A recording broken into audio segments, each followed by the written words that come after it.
అంటే ఇప్పుడు మీరు రాజకీయాలు నేను మాట్లాడలేను అని అన్నారు కదా, కానీ ఇప్పుడు మాట్లాడను అన్నారు కదా. అయితే ప్రతి సినిమా హీరోకి రాజకీయంగా ఎంతో కొంత ఉంది కాబట్టే ఇవన్నీ సమస్యలు అని చెప్పి అంటున్నారు.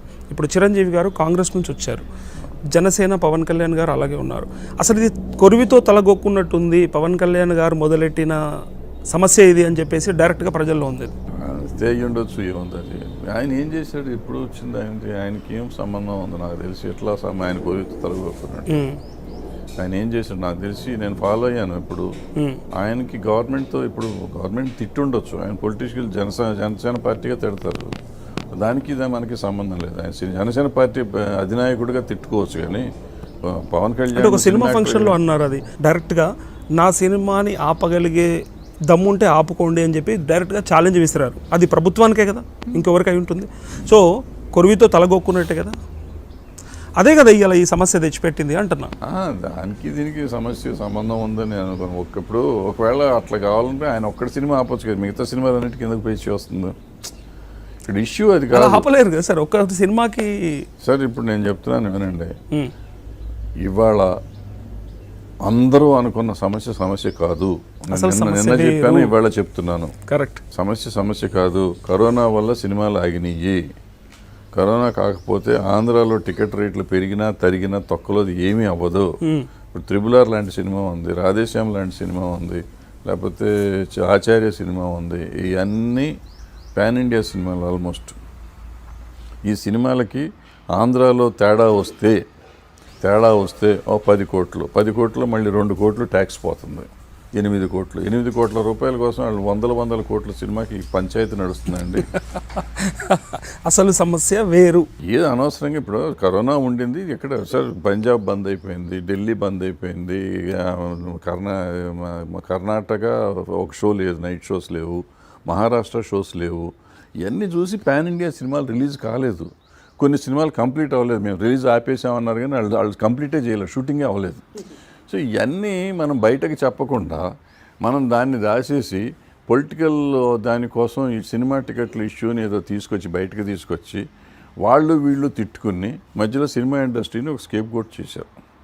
సార్ నిజంగా సినిమా ఇండస్ట్రీకి టికెట్ల సమస్య ఉంది అనుకుందాం కొంచెంసేపు, నిజము, నేను భరద్వాజ్ తప్పు చెప్తున్నాడు అన్నా. ఎందుకు సినిమా ఇండస్ట్రీ నుంచి రిప్రజెంటేషన్ వెళ్ళలేదు?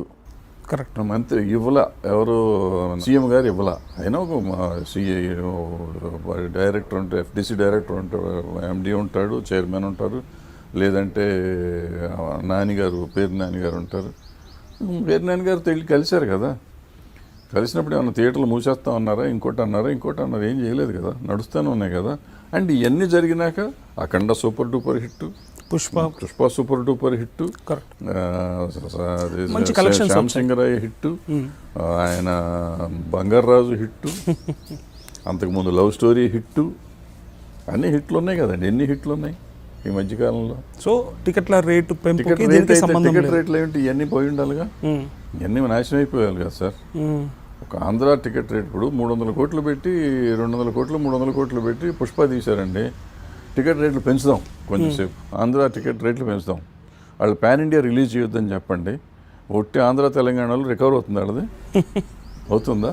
ఇవాళ 300 కోట్లు చేసేదా? చేయదు కదా. సో మనం దేని మీద కాన్సన్ట్రేట్ చేస్తున్నాం? మన యూఎస్పీ ఏంటి? పాన్ ఇండియా, పాన్ వరల్డ్ రాదర్గా, పాన్ ఇండియా కూడా కాదు, పాన్ వరల్డ్ కాబట్టి అన్ని భాషల్లో ఉన్నాయి కాబట్టి వస్తున్నాయి డబ్బులు. సో అది మనం అది ఉంది కాబట్టి, దృష్టిలో ఉంది కాబట్టి మనం రిలీజ్ చేయలే, అంతే. ఒకళ్ళిద్దరికి మీకు దురాశ ఉంటే ఉండొచ్చు, ఆ సినిమాలో ఆంధ్రాలో కూడా ఇంకొంచెం రేట్లు పెంచేసుకొని తీసుకుందాం అంటే ఉండొచ్చు. అది 10 కోట్లు 8 కోట్లు కక్కుర్తి అయితే ఉండొచ్చు, లేదా 20 కోట్లు 30 కోట్లు వస్తుందేమో. ఎంత వచ్చినా 20% ట్యాక్స్ పోతుందిగా. నేను అదే చెప్పా, నువ్వు ఎన్ని కోట్లు వచ్చిందని చెప్పాక ఎంత ట్యాక్స్ కట్టానని చెప్పాను.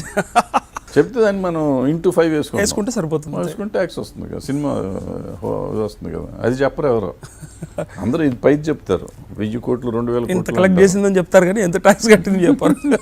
అంటే అది మీ యాంగిల్లోనే అంటే పట్టుకుంటారనమాట, ప్రొడ్యూసర్ యాంగిల్లోనే ఉంటుంది తప్ప కామన్ మ్యాన్కి లేదంటే యాక్టర్స్కి అలాంటి యాంగిల్ ఏమి ఉండదు కదా. ఇవన్నీ చేయిస్తుంది వల్ల ఇప్పుడు నాలాంటి వాళ్ళు మాట్లాడాల్సిన పరిస్థితి వచ్చి చెప్పాల్సి వచ్చింది. కరెక్ట్, లేదా అవసరం లేకుండా ఇంత రహస్యంగానే ఉండేది, ఇప్పటికీ రహస్యంగానే ఉండేది. ఇప్పాల్సిన అవసరం వచ్చేది కదా. మాట్లాడితే ఇదేం ఏమవుతుంది సార్? ఈ మాట్లాడటం వల్ల గవర్నమెంట్కి సినిమా ఇండస్ట్రీకి చాలా డిస్టెన్స్ వచ్చింది. మీరు చెప్పిన లైన్ అన్నారు, లైన్గా పెద్ద గోడ కట్టినట్టు అయిపోయింది. ఇంతలావు గోడ గోడ అయిపోయింది. ఒక చిన్న లైన్ కూడా ఉండాల్సింది కాదు, ఇంతలావు గోడ అయిపోయింది. మీరు చెప్పినట్టు మాకుండే పొలిటికల్ అఫిలియేషన్స్ మాకున్నా కూడా చాలా, అంతకుముందు ఎన్టీ రామారావు గారిని కృష్ణ గారు బండబూతులు తడితే సినిమాలు తీశారు. అవును, బట్ కలిసే ఉండేవారు కదా.